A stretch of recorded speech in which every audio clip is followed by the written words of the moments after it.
Well, these are visuals of the live visuals which are coming in of the Congress protest against the BJP ministers. There is a pressure on the Modi government as the Congress ups the ante.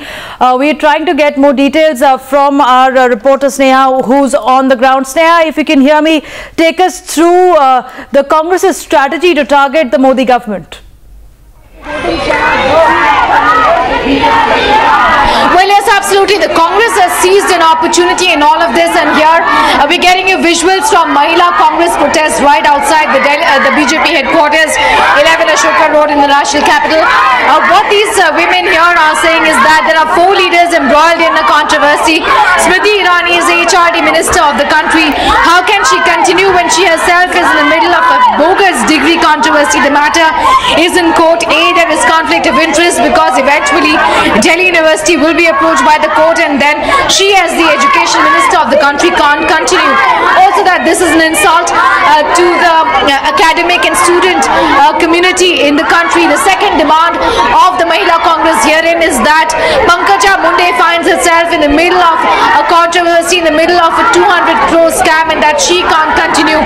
Of course, Times Now's exposure on Vasundhara Raje and Sushma Swaraj has really created a lot of trouble in the BJP, also has kept the party in a very difficult and tricky situation, and the Congress herein is saying that Vasundhara Raje should step down.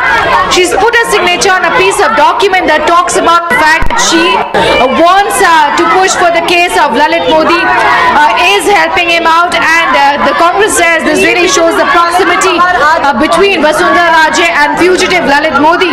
Also the fact that Sushma Swaraj, being the external affairs minister, बचाने का प्रयास कर रही है BJP, RSS और suit-boot की सरकार। मोदी जी इन मंत्रियों को बचा रहे हैं। मैं आपको पंकजा मुंडे, सुषमा स्वराज, स्मृति ईरानी है, इनके ऊपर कोई एक्शन नहीं ले रहे, एक नरम रवैया दिखा रहे हैं। बिल्कुल यह दिखाता है कि किस तरह की ये सरकार चल रही है। ये दिखा रहा है कि ये सरकार एक डिक्टेटोरियल तरीके से चल रही है।